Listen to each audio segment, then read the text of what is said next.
Good afternoon from 7 News. Our breaking news again, as you would imagine, Hurricane Florence now inland in the Carolinas, as we have done each day at this time.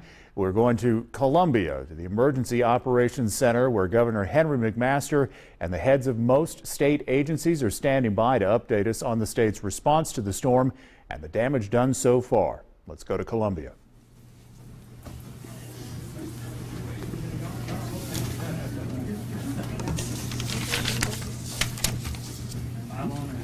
You come on in, you can start off, so you come on.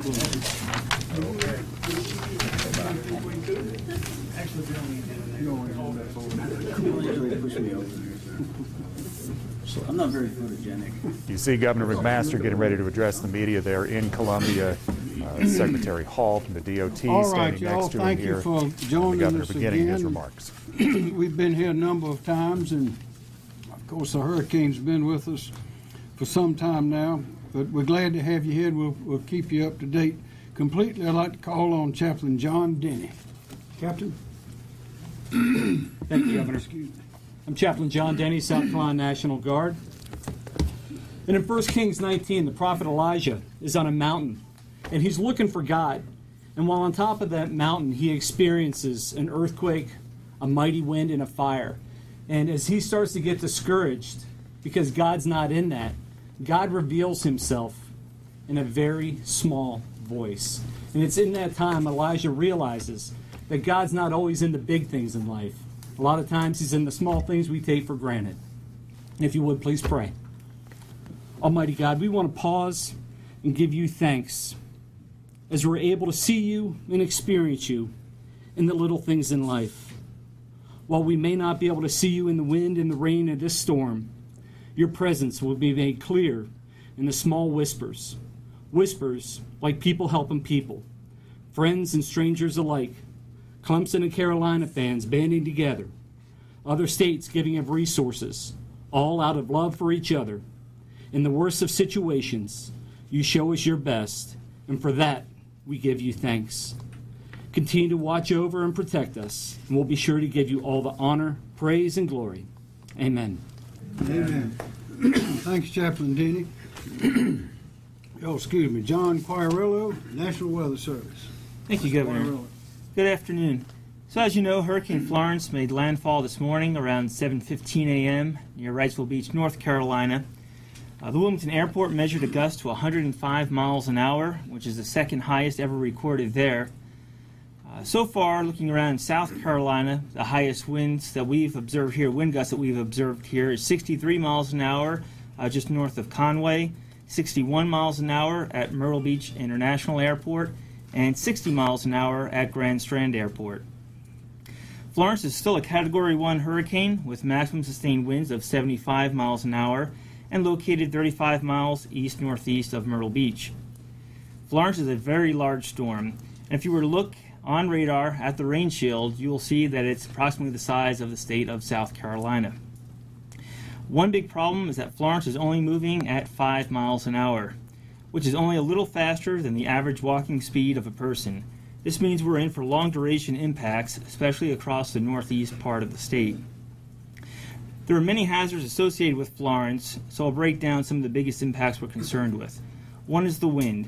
Hurricane-force winds are possible into this evening across the Grand Strand as the center of Florence slowly shifts westward into the northeast part of the state. Tropical storm-force winds will spread into parts of the Low Country and Midlands tonight into Saturday, with wind gusts to about 50 miles an hour as it weakens into a tropical storm and eventually crosses into the Midlands on Saturday. Winds should then diminish on Sunday as the remnants of Florence lift northwest out of the state. These winds will likely result in downed trees and power outages across many parts of our state. Rainfall and the likelihood of deadly flash flooding is perhaps the biggest concern. Catastrophic rainfall amounts of 15 to 25 inches is expected across parts of the Grand Strand and PD. Rainfall amounts drop off as you head south and west across the state, but in the I-26 corridor extending from Charleston, Columbia, and into the Greenville-Spartanburg area, rainfall amounts could be as high as 3 to 7 inches, which could be enough to produce flash flooding in low-lying and urbanized areas, as well as in the mountains of South Carolina. The heavy rain potential will persist through the weekend. As has previously been mentioned, this will be a multi-phase event, as once the water falls, it will flow into area rivers and is expected to produce major to record-breaking floods across portions of the PD and Catawba River basins beginning late this weekend and persisting through next week. So given the threat for flash flooding and eventual river flooding, it's important to be prepared to seek higher ground if you live in a low-lying or flood-prone location. Never drive across water-covered roadways, which is the main cause of freshwater fatalities. Thank you, Governor. Thank you, John Quararello. Well, as we've seen, this Hurricane Florence is different from those we've had before. This hurricane is going to be with us for about 2 days. If you remember when Hurricane Hugo came along in 1989, and that was a huge hurricane, it came through McClellanville, just north of Charleston, at about midnight. It was in Columbia at about 2 a.m., and then it was in Charlotte by 5 a.m., and people were waking up in Charlotte to see the trees knocked down, big live oaks and others knocked down in Charlotte. So it was like a rocket through our state compared to Florence. Florence is here to stay for a while, and as John Quararello pointed out, that means all this rain that you see here, which is about 300 miles across, which as he pointed out is as big as our state, is going to be with us, falling not only on us, but it's also falling, as you can see, in North Carolina right now. And a lot of that rain in North Carolina comes into the rivers that flow across South Carolina, particularly in the PD. So the PD is going to see a lot of flooding. We're liable to have flooding all over the state because this is something that we have not seen before, this much rain, a hurricane staying on top of us for this long. So that means, ladies and gentlemen, we're going to have patience. We're going to have to be careful for a long time. And then we're going to have to deal with a lot of water after the winds leave. And that brings a whole new set of consequences up, in addition to the high rain and the high winds and the surge that we're experiencing now. We will have, as I said, the flooding is, and we're very familiar in the Midlands with the flooding of 2015. For instance, in Columbia along the Gills Creek watershed, everybody knows what happens there. You could barely see the tops of cars on Forest Drive out near the Forest Acres and towards Fort Jackson. But that rain and that flooding equals danger, and that means we're going to have patience. And that also means that there will be times when we will have to really be on the lookout for the looters and those who would try to take advantage of this situation. And I assure you that law enforcement in South Carolina will show no mercy and spare no quarter to those who are seeking to take advantage of this situation. We are not going to have electricity in large parts of the state for maybe days and maybe even weeks because the people cannot get in to fix those things until the rains are gone and the waters are gone. And of course, we know the waters are going to be coming a day or so, that is the flooding, a day or so after the winds are gone. So this is going to be a very trying period. This is something that we haven't had before, but I'm sure that it's something that we are equal to. We're liable to have bridges that are impassable, roads that are washed out, flash floods, maybe even landslides in the mountains. Do not drive around the barricades. These are the same warnings and urgings we've been doing throughout. Be careful, be smart.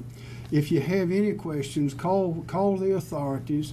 Go to scemd.org and you can get instructions there. Call the numbers that have been given. Call the sheriff's office, call 911. A lot of those numbers will still be operating that have been given before. But don't take things into your own hands and take a chance. The last thing we want to do is lose lives in South Carolina because of impatience and because of not being smart. We've been in constant communication, as you have noticed over the days with these conferences and talking to people around the state, and we're not forgetting any part of the state. I want to point out particularly over in Marion County, you remember Nichols really got hit last time. Well, they're liable to get hit again. And I've been speaking just last night to the mayor. the chairman of county council, the county administrator, current and former House members, the senator, and I've assured them, and they already knew because they've been in constant communication as well, that we're pulling for them, we're praying for them, we're working with them, and we want to keep the damage to the minimum and keep loss of life, loss of property to an absolute minimum. And the whole team South Carolina is backing them, but not only them, but every other part of South Carolina, the populated and densely populated as well as sparsely. And we've been on the phone, those of us here, and talking face to face as well with the coastal mayors, the coastal council members, the sheriffs, emergency officials, and all on the coast in particular, as well as friends and neighbors who are calling with information and insight. And it's heartwarming to see the community, the people of South Carolina, working together in the face of this very serious situation, which we have really not seen before. So with that, we'll proceed with some of the members of our team. General Livingston, National Guard. Thank you, Governor. Yes, sir. All of Team South Carolina continues to be positioned to provide rescue and security measures for the citizens of South Carolina. We're also working to preserve infrastructure as time permits. We will be prepared to support reentry. We'll be prepared to respond to needs of isolated areas as the storm progresses. The governor has asked us to have our chaplain visit the shelters, and so we have chaplains, volunteer chaplains, local pastors visiting shelters to make sure that shelter needs are being taken care of. Governor? Thank you, General. Secretary Hall, Department of Transportation. Thank you, Governor. Well, as you can see, the storm is still impacting the state, and we still have a ways to go, as reported by John Q. earlier. We are seeing trees down in the Dillon, Marion, and Horry areas, and our team are working those trees as weather permits. Of course, with the storm approaching and tropical storm force winds in the area, we're trying to make sure that our employees and our team members are safe. So as soon as the tropical storm force winds subside and we're able to get in there, we will start working our way back in. We'll have two main focus areas. Our first focus area, once the storm subsides, is to basically partner with the utility companies, National Guard, first responders, county government, and others to cut our way back into the areas. And we'll do it based on a priority basis. We have pre-identified our priority routes of regaining access back into the area for the first responders, and that'll be our interstates, major highways, and critical infrastructure type facilities, so hospitals, shelters, things along those lines, fire departments. Once we get through what we call the first push, or gaining entry back into the area, once the storm subsides, our next focus will turn towards planning and pre-positioning ourselves for the flooding that we expect to come to the area. We're focusing very closely on the Lumber River, the Little PD, and the Waccamaw, and we're studying all of our bridge crossings and causeways throughout that region. Our main goal is to try to maintain east-west and north-south mobility throughout this area as well as the rest of the state. This is a statewide event, as the governor and others have mentioned, and we are trying to prepare and get assets in place so that we can quickly react to the storm as it progresses. One of the things that we're doing with the team that's here and others is that we are looking at real-time data with regards to the rainfall and making adjustments to our plan as needed based on actual data. Thank you, Governor. Thank you, Secretary. Chief Keel, SLED. Yes, sir. Good afternoon, Mark Keel, SLED Chief. We, as all of our state law enforcement partners, are now transitioning into our security missions for our local agencies. SLED, DNR, PPP, DPS, SCDC, PRT, and SCCJA, along with the National Guard, are fulfilling these requests. These requests range from patrol to controlling traffic control points, enforcing curfews, and security in our shelters. We'll continue to support our local law enforcement partners until we get into the recovery area for the duration of this event. Again, everyone should be aware that law enforcement will be out in force. As the governor has said, we will not allow our citizens to be taken advantage of by those who refuse to obey our laws. Again, as I've said, lawlessness will not be tolerated. Thank you, Chief. Director Smith, Department of Public Safety. Thank you, Governor. Leroy Smith, Department of Public Safety. All lane reversal routes have closed and returned to normal direction for US 501 as well as the I-26 corridor. We are prepared to assist the Department of Transportation with road closures and diversion routes due to the possible flooding. We're also prepared to assist SLED with law enforcement and security missions. Our response post-landfall could include, but not limited to, as I just mentioned, road closures, diversion routes, investigating collisions, directing traffic in the intersection where the traffic control devices are gone or inoperable, perimeter security, access points, line patrol and quick clearance of roadways due to disabled vehicles or vehicles involved in collisions, and providing escorts for some utility vehicles. And I know the governor mentioned it earlier, we mentioned it yesterday, but I just want to emphasize the importance of the roadway conditions. They will be dangerous in the impacted area. Therefore, we're asking motorists in those impacted areas to please stay off the roads unless absolutely necessary. Again, don't drive around barricades and don't drive in or through standing water. Beneath the standing water could be down power lines, debris, tree branches, or the roadway could be washed out. Thank you, Governor. Thank you. Director Meacham, Department of Social Services. Thank you, Governor. I'd like to give an update on the sheltering situation. As of 2 p.m. today, we had 70 total shelters open across the state. 57 of them are general population shelters, and 13 are special medical needs shelters. We have 2 general population shelters that are full.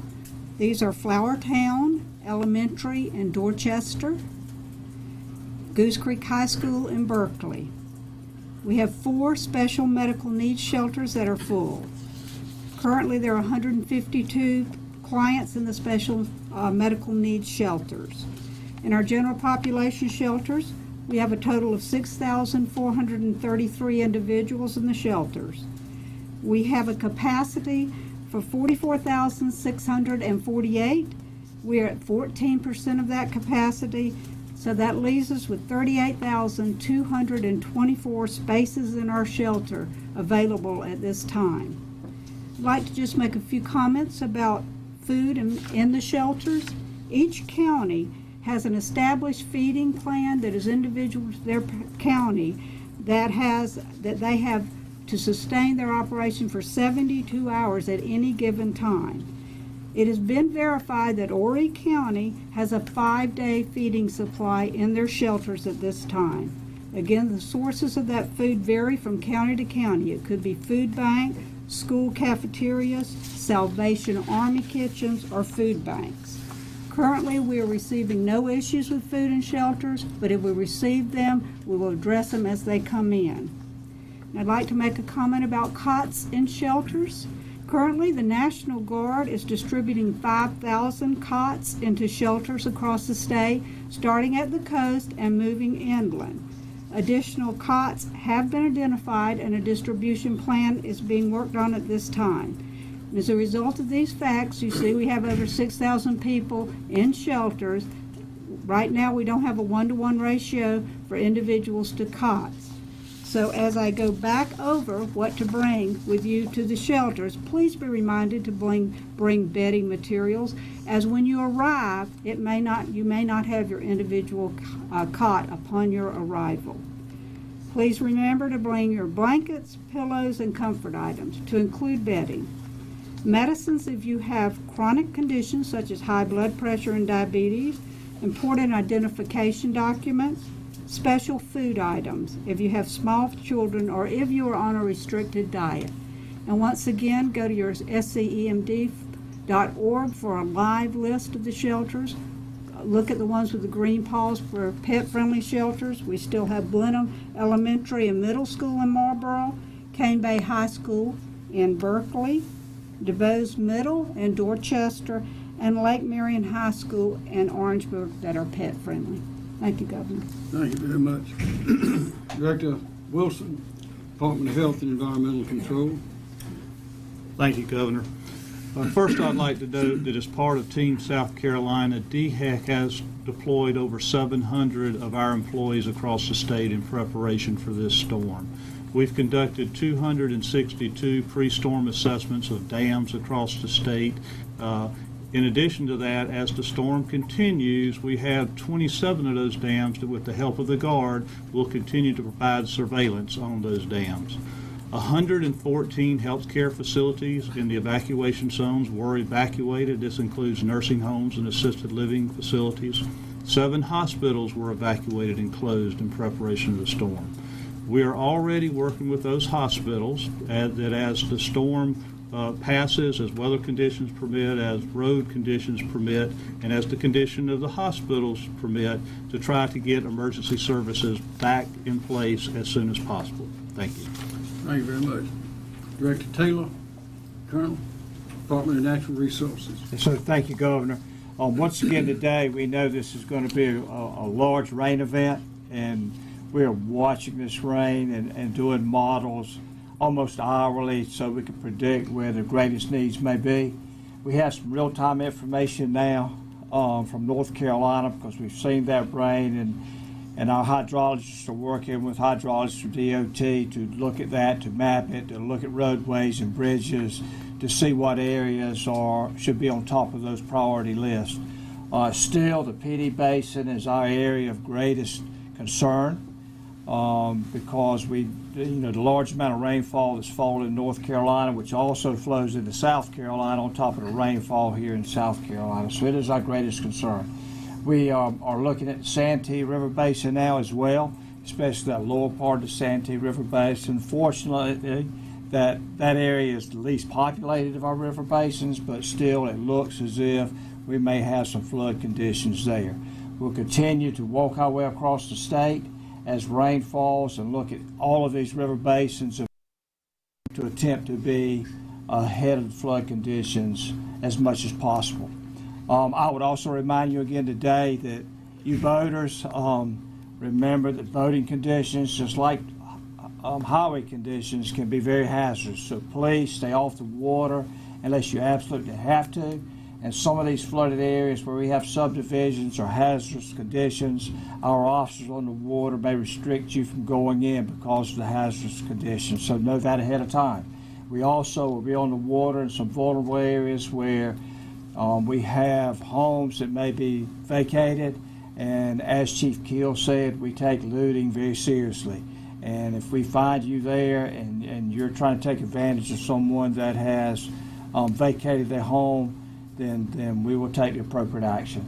Again, we would ask our voters to be careful on the water.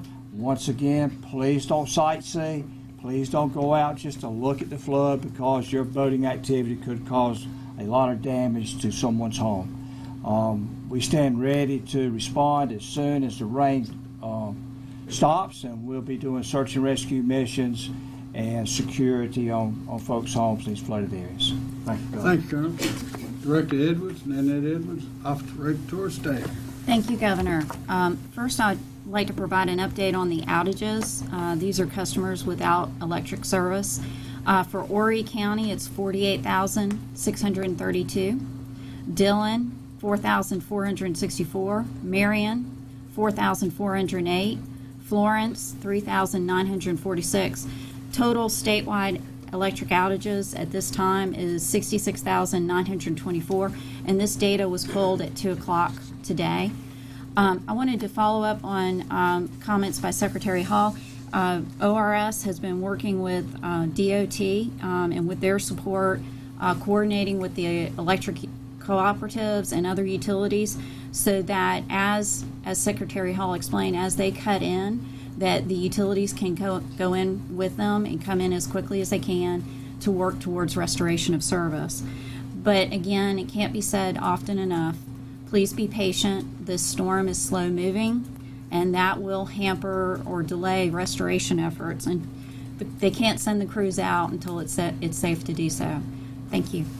Thank you, ma'am. Kim Stinson, Emergency Management Division. Thank you, sir. Yes, sir. Here at the State Emergency Response Team, here at the SEOC, our priorities are sheltering and initial response, including flood operations, and then it'll be followed up by initial damage assessment and reentry. In terms of what's going on down at the county level, we've got right now, there's 26 counties that their emergency operations centers are operational, and their primary focus continues to be sheltering and initial response. And we're moving some of our EMD liaisons to the PD area because that's where the major effort is expected to be. And we're looking, our planning teams collectively are looking at distinct possibility, especially in the PD, where some of those counties internally may become isolated due to the floodwater. We're coordinating with those counties to pre-stage food, water, and fuel in advance of the floodwaters. And then we're also developing plans to continue resupply after the floodwaters have arrived.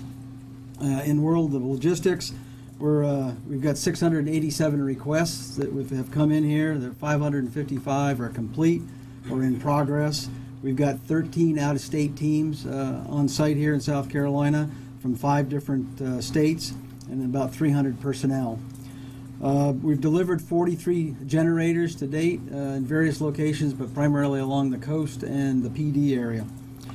Just a reminder that in terms of the wind danger that we still have here is staying indoors during the storm and away from the windows and glass doors, closing the interior doors and securing and bracing external doors, keeping the blinds and windows, blinds and curtains closed. And certainly, if the need arises, take refuge in a small interior room, closet, or hallway within the house. And be prepared, as is already said, without electricity for extended period of time. So if you can have a battery-operated radio to stay connected, that's a great idea. And there's always the possibility of tornadoes as well, as John talked about earlier. Public information. Again, the public information phone system for any questions that you might have, 1-866-246-0133. But that's not 911. Call 911 if you have an emergency, but call the other number if you have any questions about what might you do or what you'd like to do. Already mentioned scemd.org. It's got plenty of links in there. It'll take you to just about anything that you need to find. And then same with the South Carolina Emergency Manager app. Thanks, sir. Thank you. And now we will try to answer your questions. So, yes, ma'am. The Waccamaw, the Lombard, and the PD rivers have been mentioned for possibly historic flooding. Which roadways are y'all concerned about being washed out? And you mentioned isolated counties. What are your preparations to help with that? Ms. Hall. Thank you, Governor. So as Director Taylor mentioned, we are getting real-time data now on the actual rainfalls and updating our models to try to predict and forecast which roadways may be overtopped and which areas we need to focus on. I don't have a definite answer for you on that right this moment, but we are working that hard and making sure that we'll be pre-positioned and make sure that we close any roadways that we would be concerned about based on the actual data, real rainfall, actual amounts, as well as making sure that we're establishing our priority routes for reentry post-flood, once flood happens. So I don't have a definite answer for you yet on exactly which routes. Obviously, each one of those crossings over those rivers, we are analyzing those very carefully. The elevation of those bridges, the elevation of the roadway and the causeways leading up to those bridges, comparing that to the rainfall amounts in our floodway modeling, and then once we make some determinations from that, we will take action appropriately. Well, let me just ask specifically, what about 501 and 95? It's too early to make any determination on those just yet. We are still running the flood models based on real-time rainfall data. Can we talk about specific numbers of assets in place, whether it be swift water rescue teams or personnel to try to stop this water? Is there someone that can answer that question? Ms. Stinson. You wanted to Ms. Florence. Sure. Yes, sir. Yes, for search and rescue assets, we have about 750 search and rescuers personnel. They were based here in Columbia, but they're already moving out. We have some in Lake City, Somerville, Clarendon, Sumter. They're placed out ready to respond as soon as the winds die down. So we've got FEMA teams from our out-of-state resources that Director Stinson mentioned, and then, of course, our in-state resources. I know we're just at the beginning of the storm hitting the area, but have there been any conversations about when schools might reopen in South Carolina? I was just going to add to those emergency. Let's add to those. Finish that one. Also adding to the emergency, we have 6 National Guard helicopters that are equipped to do hoist operations, along with there are 10 Coast Guard helicopters that are allocated to both of the Carolinas. And then, of course, we have the helicopter carrier off our coast that we have access to, and another Air Force parajumpers. So we're good on the aerial piece, and we have 81 high water vehicles allocated out to the counties to access people that may be stranded. As for schools, we'll make those announcements. Have one more thing. Colonel? Also, when you're looking at personnel that are available on site now, we currently have well over 200 law enforcement officers that are pre-staged. They're in the areas now. They're pre-positioned. They were there for law enforcement missions ahead of time. Now they're there, DNR, SLED, Triple P, and others. We're on site now, waiting for a time when the flood comes, already pre-positioned in those locations. Governor Bob. Yes, sir. General? Yeah, and it's what do you have people allocated? We probably have 6,000 or 7,000 people if you count everyone that can be converted to a rescue asset, whether it be a county person, a city person, a state person, somebody that specializes in search and rescue. So it's a tremendous effort and a lot of available resources out there, scattered out through the fire departments and the counties, so they're accessible when someone calling 911. Thank you. Question? Governor, you've been talking a lot about having discussions federally with President Trump. Have you had a recent conversation with the president? What does that entail? How would you respond to his response? I think we've had conversations with almost everybody in Washington, all the agency heads, including the Mr. Long, the head of FEMA, as early as this morning. And excuse me, those resources are available. We've been in constant communication, and we've also in communication with the county officials, all the local officials, and everybody involved in this effort to determine what we need and when we need it, which of course will be very soon, and we're making those efforts. Governor, can we get back to my earlier question? Sorry, I understand the storm is still incoming, but have there been any conversations about when schools may? Been a lot of conversations about schools, and we'll be making those announcements at a later date. You mentioned you've talked to folks in Nichols. What other towns have you reached out to that might flood? Myrtle Beach, North Myrtle Beach, Charleston, North Charleston, Pawleys Island, Beaufort, and every place in between. We've had conversations with just about everybody on the coast at one time or another. Those include the local officials as well as elected officials, senators, House members, county council. What about more inland, like Straw or King Street? We have been having those conversations, but we've been concentrating on those on the coast and in the PD. Secretary Hall, is there a threshold of wind for which the bridges would be closed? Excuse me. Secretary? Pardon me, sir. Yes, the DOT, along with our local law enforcement partners, we do have certain protocols for what we call high-level bridges. Those are the tall bridges. And we also have protocols for the swing bridges or the movable bridges. And generally, 25 miles per hour or more for the movable bridges. That's when we lock those down to where only vehicular traffic can cross, so we don't open them to marine traffic. And then on the high-level bridges, at 30 miles per hour sustained winds, high-profile vehicles are discouraged from using those high-level bridges. And then at 45 miles per hour, they are strongly discouraged by local law enforcement partners from utilizing those bridges for safety reasons, of course. Thank you. In the Midlands areas, what specific assets are in place to mitigate flooding should it happen there? Stinson. The local officials here in Richland and Lexington, they've been very familiar with the previous events, and they're looking at what they need to do in terms of localized evacuations.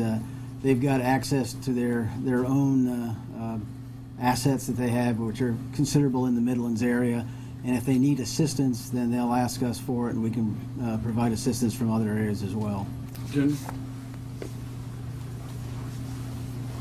We have about the same number of vehicles and personnel that have been activated, not activated in reserve at this point, and those people could be activated for the Midlands if necessary too. Governor, I saw some counties in North Carolina are starting to set curfews for people. Are you planning on doing that at any time for any areas? Some of our local jurisdictions have done that. Chief? There's a number of local jurisdictions that have curfews in place now. Horry County, Georgetown, the town of Andrews, Colleton County, Edisto Island Beach, Marion County, and Dillon County have got curfews that are in place or either begin this evening at 7 o'clock. Chief, has looting been a problem in the past with these storms? We've been very fortunate. We've had very little of that in the past, and it's been because law enforcement, again, has been out in force, not just on our roadways and our neighborhoods where we can drive, but as Director Taylor said, also in our waterways, those folks that live on our rivers. They've had both Marine Patrol and Air Patrols in those areas to strongly discourage people from looting. Governor, another question.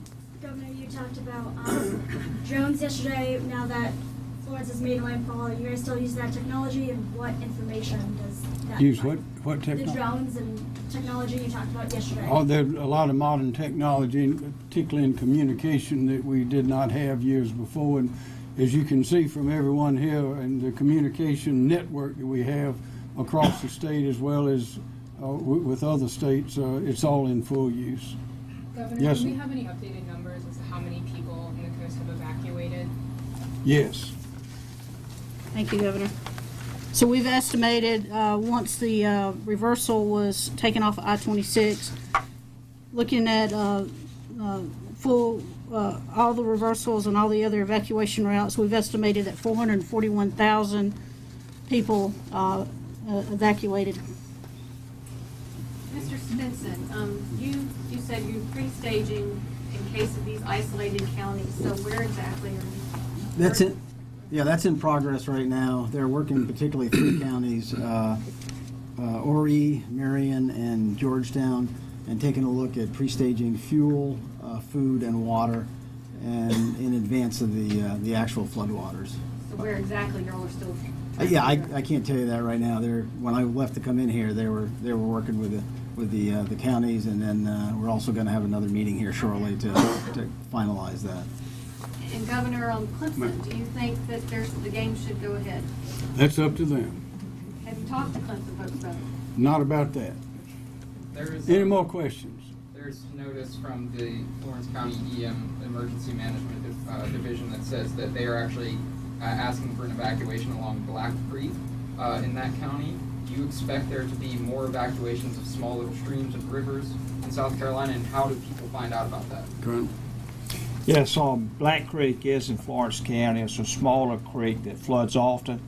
So we have a lot of knowledge of that creek, and we have personnel now working with Florence County to make sure that when the evacuation takes place, if any needs that are there, we will provide them, whether it's going in by boat to remove folks or just making sure they get out ahead of time. Right now, it's not in flood condition, so the evacuation is very timely.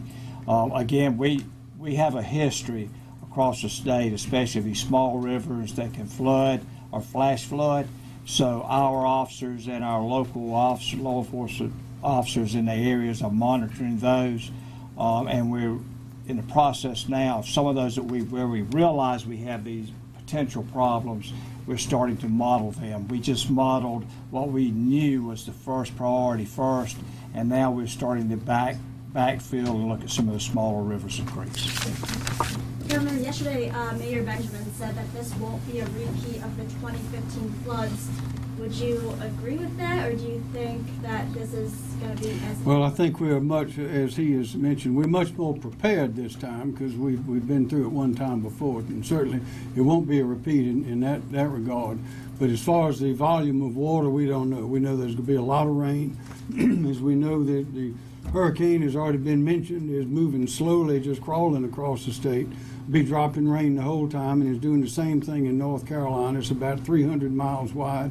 That's a lot of water to come through South Carolina. So we know we're going to have some flooding, and that's why we're urging everyone to remember that after the winds die down, we might have a day or so of what seems to be peace, with a lot of debris down, houses damaged, wires down, and trees down. But then that is likely when the flooding will really we'll see the real flooding. So we got to be very careful this time. For the people living in that PD region, can we talk a little more about what folks there are seeing right now as far as flooding situations? Sure. Colonel? Well, currently, none of those major rivers are in a flood condition at this time.